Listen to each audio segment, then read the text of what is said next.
Old Testament. If it's possible, we will do that one. Otherwise, next week we will conclude that whole new survey. Okay, Old Testament survey. Today we are going to see Ecclesiastes. This is written mostly, the traditional view of. No, we can see just before going to the dates, we will see the authorship. The traditional view is people think that most of the scholars think that this is written by uh, David's son Solomon, but we will see that authorship, the internal evidence in 1:1, Ecclesiastic 1:1, it says the teacher is teaching this things like that. That is means in Hebrew it is Kohelet. Kohelet means teacher or a preacher. Okay, so Solomon is full of wisdom, and he used to teach people about so many things. People used to come to him to listen to him from faraway lands, and that's why he was traditionally called the King Solomon is traditionally called a teacher or a preacher.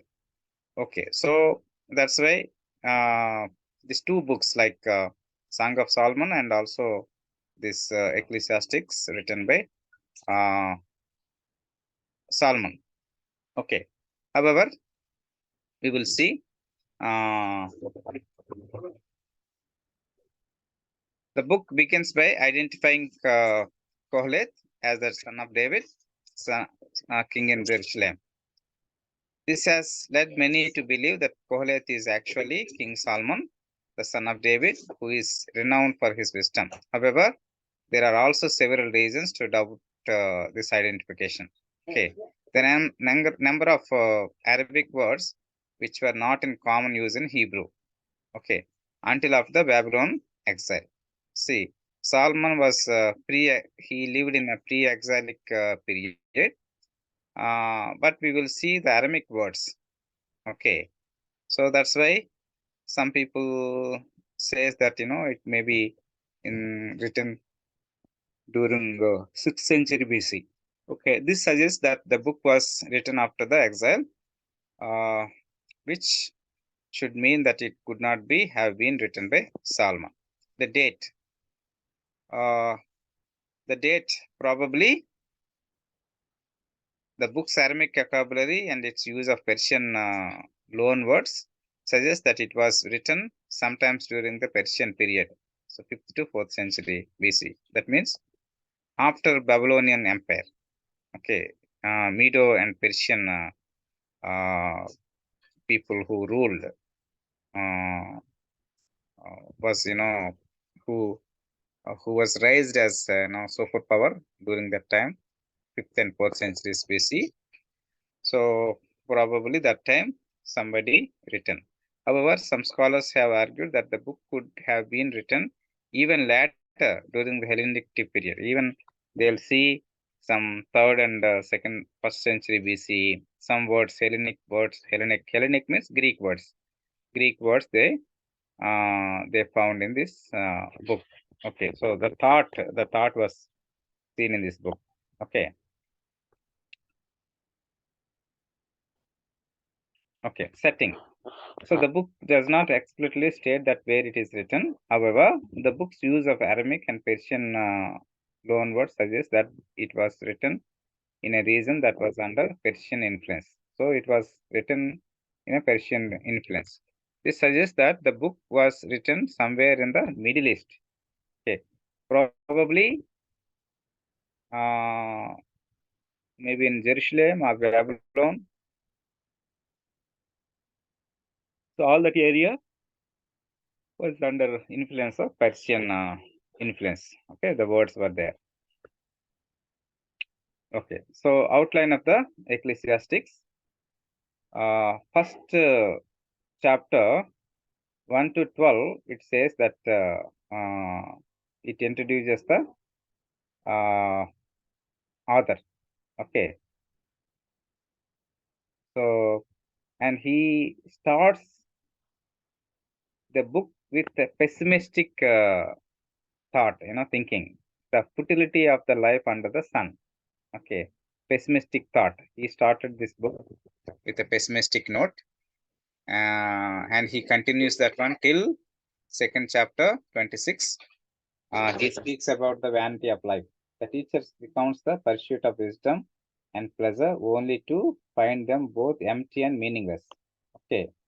So he concludes that it is like a vapor, fleeting pursuit with no lasting satisfaction. See, the happiness,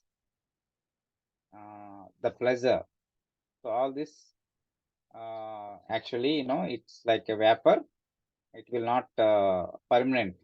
Okay, there's no satisfaction, and this is not a permanent. Okay, then he third, 1 to 15, he teaches about the cycle of life. Okay, the teacher observes the natural cycle of life. And I think that everything has been its appointed time. He acknowledges the inevitability of death and the futility of trying to control everything. See, people come into power, they grab everything. They will have the influence on nations, maybe in empires. They have a lot of gold and silver with them. Everything that one day that the death actually appears to them, and they will not take all those things along with them. So that's what the teacher says. Okay. Then the value of work and enjoyment. So third chapter, 16 to 22. The teacher encourages people to take pleasure in their work and enjoy the good things in life. He recognizes that these blessings come from God's hand. Okay. So then he speaks about fourth chapter 1 to 12, the mystery of life. The teacher observes the injustice, oppression that exists in the world. Okay.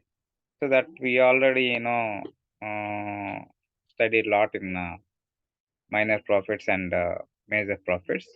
So injustice and oppression is there in all communities, whether it is in India, whether it is in Africa, whether it is in European countries, wherever it may be. Because basically people are sinful and they tend to be injustice and oppression. They made other people oppressed. He says that life is mystery and true happiness cannot be found in this world apart from God.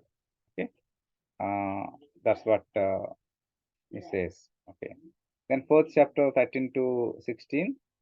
Uh, he praises the value of wisdom, even though it is difficult to attain. So, getting wisdom is difficult to attain. See, many people think that wisdom is, if you do PhD, if you do something, study in Oxford, you will get lot of wisdom. No, that is not true. Even the peasant worker also, who's uneducated also, uh, may have, wisdom. Wisdom actually comes from God. That's why, even though it is difficult to attain. So that is the uniqueness of wisdom. He compares wisdom to a shelter that provides protection from the storms of life. Wisdom actually uh, gives helps from the storms of life. So a lot of challenges come in our life, and wisdom. Those who have wisdom, they can stand with the storms. Okay. The value of friendship he talks about in fourth chapter 9 to 12. The teacher encourages people to value friendship and companionship. This is very important. He notes that friends provide support and strength in times of trouble. Okay, he speaks about friendship. Then he speaks, the vanity of wealth and labor. Okay, the wealth actually fades away. The teacher observes that wealth and possessions are often fleeting and unsatisfying. He encourages people to be content with what they have and to enjoy the simple things in life. Okay, whatever the simple things, content, see, having content is the greatest the virtue of life. So whatever that we have, God provided, what wherever that we are living, living conditions and everything. Okay, we need to come up in life, that is for sure, but we should not be feel sorry about what we have right now in our hand. Okay, so that's what he speaks. He tells about the content. Okay, so that's what. This is what you see. So I think still is there. In inescapability of death. Okay, so teacher reflects on the inevitability of the death and the futility of trying to escape it. Okay, see, in Roman times and even after that, also a lot of research and have done. Even the pharaohs build what is that pyramids and all. So those are all So they made it because uh, they will come back in life and they will live again, or the life continues to they can escape death, something like that. Okay, but the teacher here in the author actually uh, he actually speaks of inevitability of uh, death. Okay, he concludes that it is better to live a good life than to worry about death. Okay, see, there is a one proverb is there. The person uh, what is that? The victorious person, a successful person, only dies at once, but the fearful person dies every day. Okay, so it is like that. So that's why death is inevitable. Whenever it comes, we should be prepared and have a good life. So that our conscience should not blame us. And whenever if we lead a good life, if we lead a very good disciple of Jesus Christ, so then whenever the death actually comes in our life, that we can face it successfully, face it with maybe we can say with a lot of strength. Okay, so that's what actually this teacher actually speaking about. But in conclusion, 13 to 12, not this 12 chapters. The teacher summarizes his observations and conclusions about the futility of life under the sun. He advises people to fear God and obey his commandments. But this is the meaning of life. Okay. Even if you see in the life of Solomon, Solomon's life actually starts, uh, you know, through prayer. He got the wisdom from God, and he from because of his wisdom, he got lot of fame, lot of wealth he acquired. But after acquiring, all the wealth and fame, everything, facilities and everything that a man can have, and later life, uh, because of his sinfulness, because of his uh, the pride, so he married, many women, and at later life, he probably uh, probably realized, life. He has seen whatever the life, fame, and uh, death, and whatever that that he observed, so that he may probably written all these things. Probably King Solomon was the perfect person to write this the book because of the up and downs in his life. Okay, probably so. Maybe later period, by seeing Solomon's life, maybe somebody else written. Okay, so whether Solomon wrote this one or somebody wrote uh, by seeing Solomon's life, whatever it may be, but the Ecclesiastes speaks to us so many lessons to us. Okay, so the themes that we see in this book is life is fleeting and meaningless apart from God. Okay, so this is what we see. Wisdom is a gift from God, but it is also limited. We have limited knowledge, we have limited wisdom. We cannot compare our wisdom with God. But whoever having fellowship with God, whoever having intimate relationship with God, will definitely will have wisdom. Okay, because God, in Proverbs, we see Jesus Christ as the personification of wisdom. Okay, even in um, Ecclesiastics also, he speaks a lot about wisdom. That's why many people uh, they they give authorship to King Solomon. But anyway, so uh, the wisdom is gift from God. Okay, so fear God and obey His commandments ultimately. So, brothers, I wanted to mention one person here. During my theological studies, I went to Orissa, one state called Orissa. This is presently a neighboring state to us. So I visited during our training program. 1 month we spent in one Christian hospital. The Christian hospital was actually doing public health programs. So they go into the villages which are on the mountains.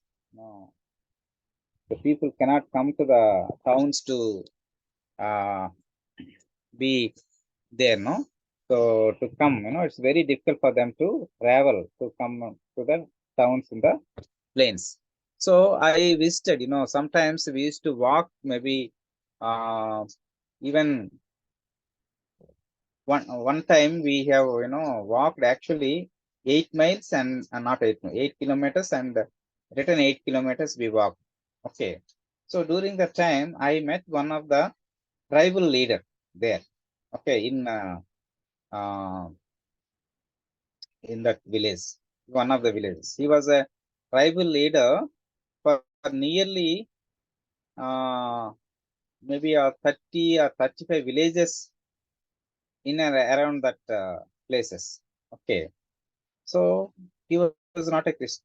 He was, of course, he was after this Christian people, when they started doing the mission work in that area.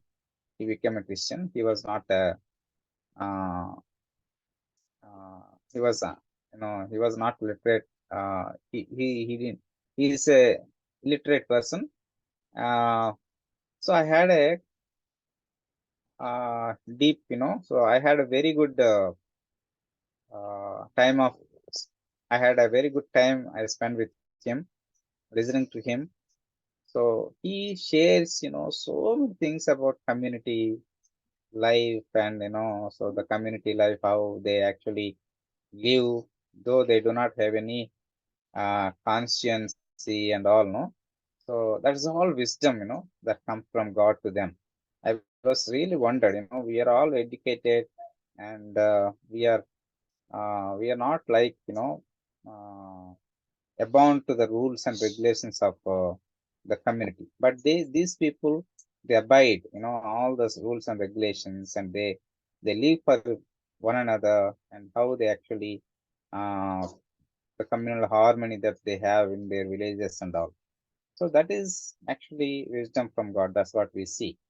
So fear God and obey His commandments ultimately.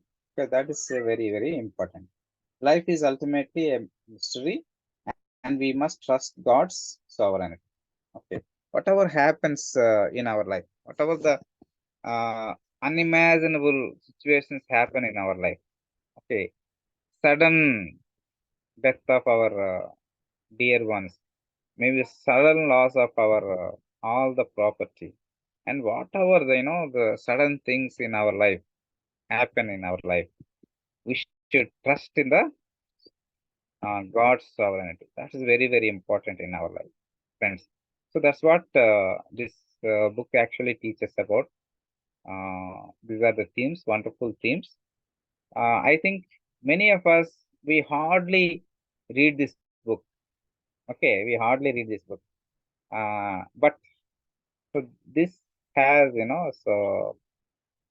very, very good teaching. That's why this is included in Old Testament. Okay, so the book Ecclesiastes offers a unique and challenging perspective on the meaning of life. Okay, it reminds us of the fleeting nature of human life and the limitations of human wisdom. However, it also offers a path to true meaning and fulfillment through a relationship with God. Okay? So, relationship with God, meaning and fulfillment through relationship with God. That's very, very important. Whatever the situation that we may face in our life. Okay, so Ecclesiastes is over. I think you have some idea about now Ecclesiastes. You start reading these books. I think you might have read Job, Psalms, Proverbs many times, but Ecclesiastic very less. But start reading from the Old Testament survey perspective. Okay, so I have given elaborate notes to you already. I submitted to you uh, the Word document, and also PPT also I have given to you. Just go through it. Please go through it. Maybe once or twice you please read it, so that you have an idea about this each book. Okay. So next is Song of Songs. This is very unique book in uh, maybe in the Bible. Okay. It speaks about love, physical love, biological love, and mm, so everything in everything is recorded. The Bible is everything is recorded, that it recorded man's God's love, that human beings love, and the failures of men, successful leaders, and everything. Everything is recorded in the Bible.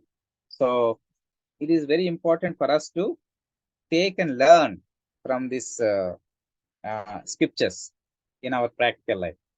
So date estimates for the date of the Song of Songs range from 10th century to 2nd century BC. Some scholars believe that the book's language and style suggests a date of 10th century BC. That means Solomon's time.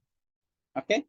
So while others argue that the book's use of Greek and Persian words suggests a date in 3rd and 2nd century BC. Okay. Authorship. The Song of Song is traditionally attributed to King Solomon, but there is no consensus on whether this is accurate, whether this is written by Solomon or somebody else. So some scholars argue that the book's language and style are too late to be Solomonic. Okay, while others believe that the book's attribution to Solomon is intended to be symbolic rather than literal. Okay, so if it is symbolic, that is fine. Why these are the books actually attributed to Solomon? Because Solomon played a major role in uh, you know, uh, teaching and preaching. So many things, his fame is actually went around the world. People from around the world came and learned from him. Okay, that's why even from the latter period, people they used Solomon's name and wrote this literature. So probably whether it is a 10th century or it is in the 4th, 2nd century, whatever it may be, the scripture is important because it is canonically selected. The setting is the Song of Song is set in a variety of locations, including the countryside situation. You see the city and the desert. Three type of places you see.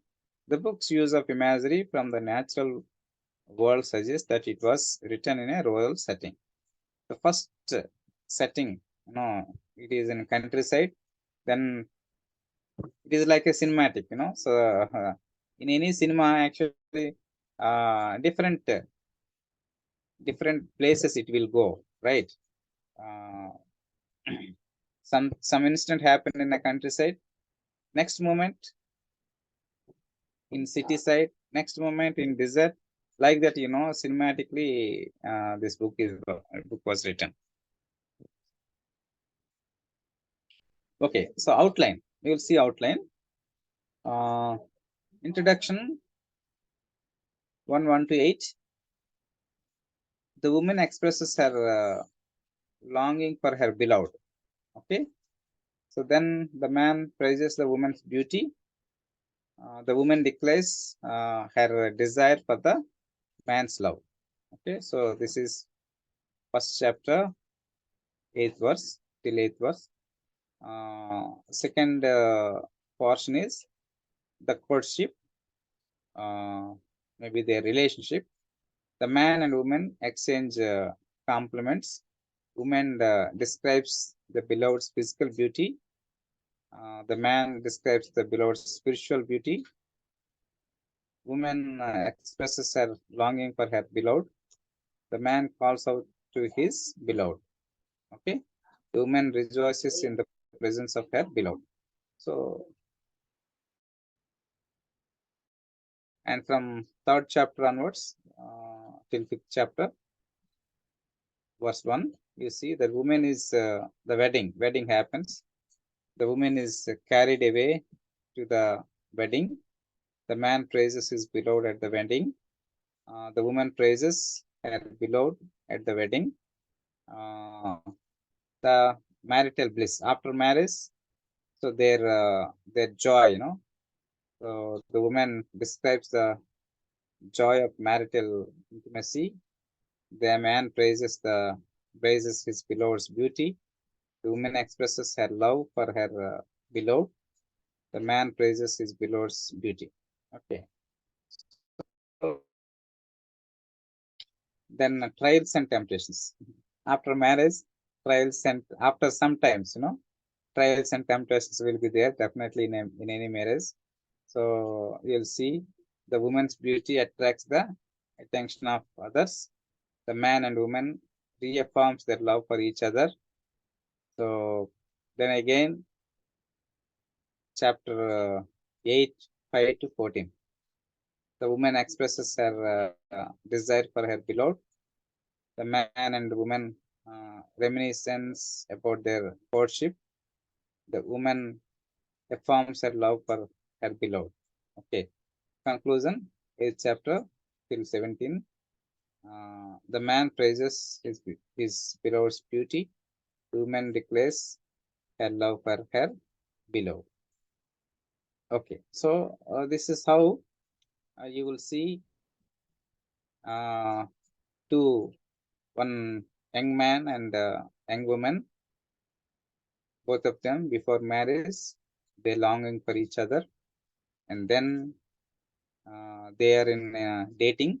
maybe you can say in a Western word that you can use, that they are in dating, and after that they are married, and after the marriage the joy comes in their life because they were united, and after that there is struggles in life, relationship problems, and then they renew their love. Okay, so that's what, even uh, in our marriages, okay, you'll see uh, at every anniversary, because my anniversary happened, just few days back, last month 18th. So every time at that at the date of anniversary of our marriage, we renew once again. We praise God for what happened all these years, and we renew, and we freshly will start again, like that. So these people also, they have trials and temptations. So they renewed their love, and uh, they remain faithful. They remain, uh, faithful to each other. So that's what actually you see in this book, the Song of Songs. Okay, this is all like a songs, So the beautiful songs. Those who are good in poetry really enjoy this book. Okay, so this is what now we will see the love and the intimacy. You can see the passionate and physical love. You will see this as a themes, different themes. The song celebrates love in its raw physical form, with vivid imaginary and metaphor for the lovers' bodies and desires. This was quite radical for its time, as love poetry typically focused on uh, courtly, courtly love or spiritual devotion. Okay. Even in you will see this type of the poetry even in Hindu scriptures also. So that is like Krishna, what we'll say, Lord Krishna was there in Indian. They actually people uh, he make love with many women. Okay, so that's how actually it was depicted. So that's what they depicted in their poetry. But here, the two young people uh, passionately they love each other, and they pray for the handsome. Okay, so then longing and desire. Second theme that you can see, longing and desire. The poem portrays the intimacy, yearning, and pursuit between. Hello. Hello. Am I audible now? Is there any problem in internet? No. No. Okay, so I'm just Yeah. confirming because Yeah. okay. So longing and desire. The poem portrays the intense yearning and pursuit between the lovers, emphasizing the emotional depth and vulnerability in love. Okay. So then mutual admiration and delight. The lovers lavish praise on each other's beauty and character, revealing in their unique connection and finding joy in each other's presence. Intimacy and exclusivity. The poem emphasizes the exclusivity of their love, creating a sense of sacred space where only they exist. This intimacy transcends physically and suggests a deep emotional and spiritual bond. Okay. This is not only a physical bond, it's also emotional and also spiritual bond. Okay. Nature and beauty. the imagery of nature and beauty. This is wonderful. The imagery that we'll see, the garden imagery. The poem is filled with lush descriptions of gardens, flowers, and fruits, symbolizing fertility, sensuality, and flourishing of love. Nature becomes a backdrop for their lovers' encounters and a source of inspiration for their metaphors.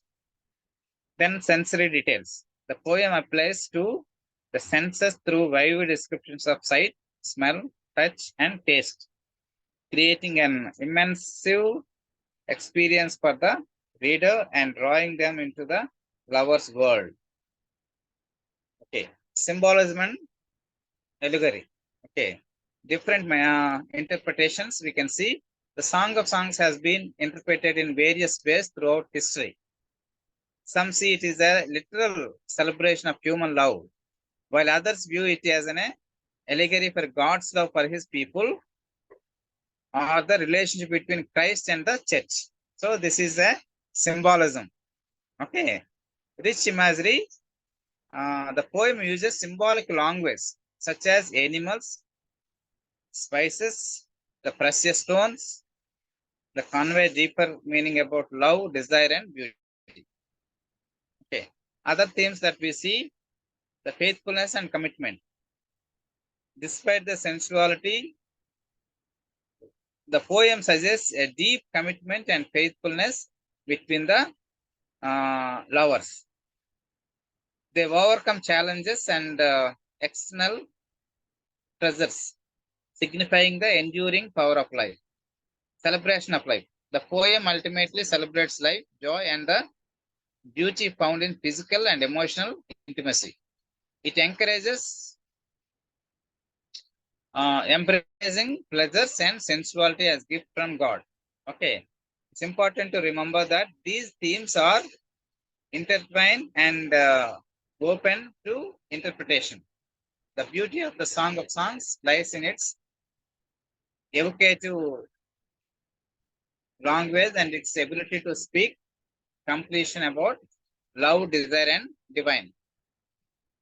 So these are the things, So friends, from to this till this, our Ketuvim, that wisdom literature is finished. I have given assignments to you from this wisdom literature. The centrality of Christ in this book.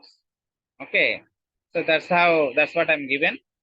From Job, just read that one. This passage describes God's power and majesty in creation of God in the world. It's often seen as a foreshadowing of Christ, the word through whom all things were made. Okay. How does this imagery of God's creation power connects to our understanding of Christ? So these are the books, Job, Psalms, and Proverbs, Ecclesiastes, and Song of Songs. I have given you the question. Okay. Just go through it. Take your time. You have a lot of time is there. Maybe I'm also going to give you minor project and major profits also. All these things, you please submit by, you take your time, maybe 3 weeks of time till the December 31st, you can take, and you can submit. Okay, one by one. You please, but you don't do it all at once. Okay, whatever the question you finished, you please submit immediately. Okay, so that's how you can do. So by this, Old Testament is over. So thank you very much for your patient listening. So just to conclude, Old Testament actually divided according to Hebrew canon. Canon means Hebrew division of the Old Testament into 3 parts. Okay, so Christian Old Testament is also divided into 3 parts. Maybe some scholars they divide it into 4 parts. Okay, that is Law of Moses, history books, prophetic books, and wisdom literature. Okay, but history books and prophetic books were clubbed in uh, Hebrew canonification. Okay, so yeah, that's how we can see three parts of the Old Testament. That is Torah. Torah means the law of Moses. Nabim. Nabim means the prophets. In prophets, we'll see in major prophets and minor prophets. And during that major prophets, minor prophets, all these history books are happening because the history, like Judges, Samuel, First Samuel, Second Samuel, Exodus, uh, not Exodus. What is this? Kings, First Kings, Second Kings, uh, Book of Ruth, Esther, and what is name? Nehemiah, and all these books happened during minor prophets and major prophets. Okay, so that's how uh, we have gone through this Nabim. Nabim means the prophets. Next is Ketuvim. Ketuvim means wisdom literature. So wisdom literature again, five books that we studied in detail. Job. Job mostly speaks about the suffering of man. The big questions about suffering. Uh, Secondly, Psalms. Worshiping God in courts, in courtyard, maybe in the temple, and so uh, intimate relationship with God, maintaining intimate relationship with God, and all we'll see in Psalms. And next, Proverbs, wisdom, where Jesus Christ is actually manifested as wisdom in Proverbs. And you'll see Ecclesiastes just finished. The meaning of life without relationship with God, life is meaningless. So that's what you see in Ecclesiastes. And Song of Songs, love between two young people depicts, maybe if it is symbolically, love between God and human, God and people. So that's what maybe some people actually it uh, interprets like Christ and the church. Okay, Christ and the church. When I was young person, maybe 25 years back, while I was in Hyderabad and all, that time in the churches, I I think I read books, and also many times I listen the messages in the church, that Ecclesiastes or Song of Songs uh, as the love between Christ and His church. Okay, so that is one another type of interpretation, symbolism, and whatever it may be.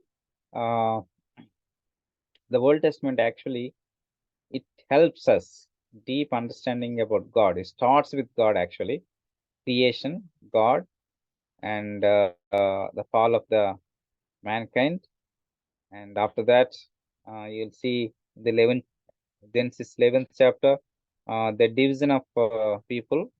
Uh, People went to another major thing is the flood.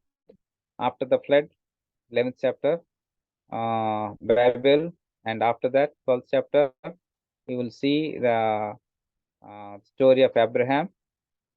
Uh, the book for the Genesis after 12th chapter, it speaks about the story of Abraham, Isaac, Jacob as the shadow figures, and then Exodus starts with mm, birth of Moses, and he actually lead people to uh, till the promised land.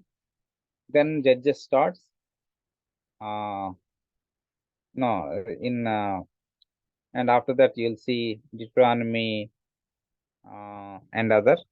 Moses actually teaches so many laws to them, Leviticus, and also Deuteronomy. so many laws. Actually, it speaks about covenant laws and all. From there, actually, it ends. Uh, Law of Moses ends. Then starts the leadership of Joshua, and then this judges comes into the leadership. After judges, the kings came. During the kings, the prophets came. Okay, to help kings and also the people to be to the covenant actually given by Moses.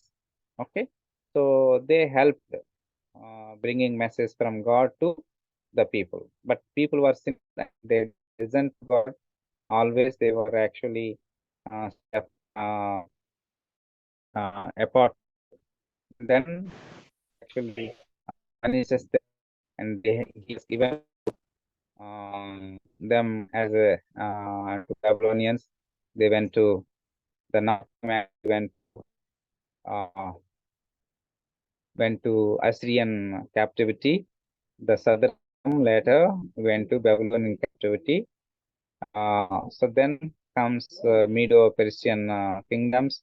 Then comes what is that? Mm, Hellenistic kingdoms like Greek kingdoms came, and during all this timings, the prophets came. They thought during this prophet during this king's time, many people like Salman and all,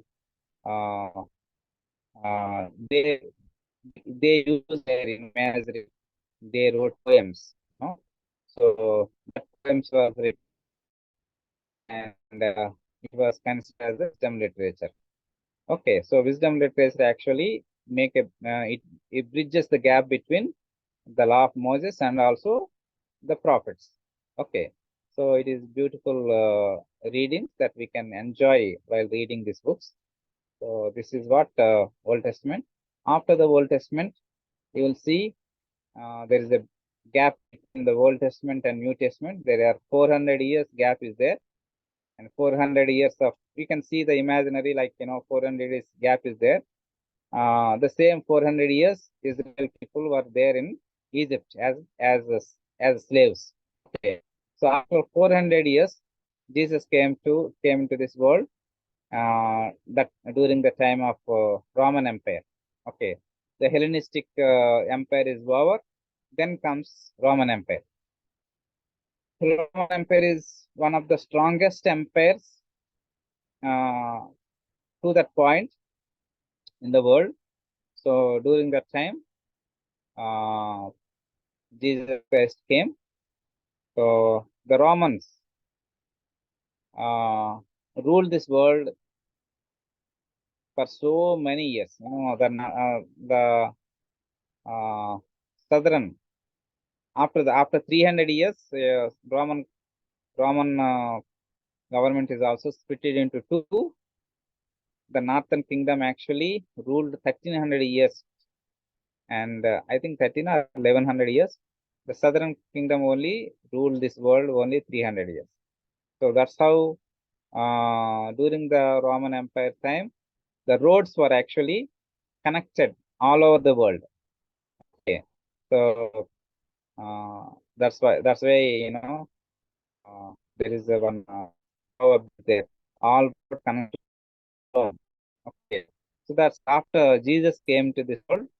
The good news actually uh, spread by the disciples throughout the world, even to India, even to African countries, even to uh, all European countries, like even England. So, so when space came, God established a kingdom called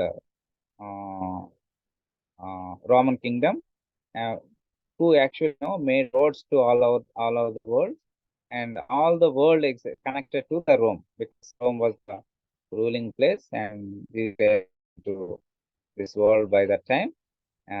So his disciples went all over the world to different places because that connectivity happened through this Roman Empire. So this is what, dear friends, uh, the Old Testament successfully, I think we finished, but you have to read a lot. Whenever you have time, please go through once again all the New Testament. I encourage you, all of you, to finish your Old Testament reading within 6 months time. Okay. By the time we finish our course, okay. By the time I encourage all of you to finish your all the Old Testament books. Maybe if you read 10 books each day, uh, 10 chapters each day, probably you can able to finish it. Okay. So that's you can say. It is not impossible. It is possible. If you have a will, you can able to do. So during, before I went to my theology studies, that was in 2008. So just to prepare my entrance exam, I read Bible four and a half times in one single year. Okay. So, and after that, I try to finish in a year. So every year I try to finish. Shortly, I can remember verses and, but I can remember the message in my mind. Okay. So that's how actually God's word helps us to remember things. We may not remember things, but whenever uh, need arises, God speaks us through the verses which we have been repeatedly reading. Okay, so I encourage you to read Old Testament. I really enjoyed reading, teaching you, and once again preparing this Old Testament. So actually, we thought of giving this assignment to some other person. He was not able to take it, but uh, I have to take it because we do not have time to other people to give and prepare. Uh, it is actually burden for any people, any resource person to teach Old Testament because it needs a lot of preparation. But anyway, by God's grace, briefly I could able to help you, not in a scholarly manner, but in a brief manner. I could able to explain you this one. But you can do a lot of study and understand Old Testament. There are a lot of books are available even in the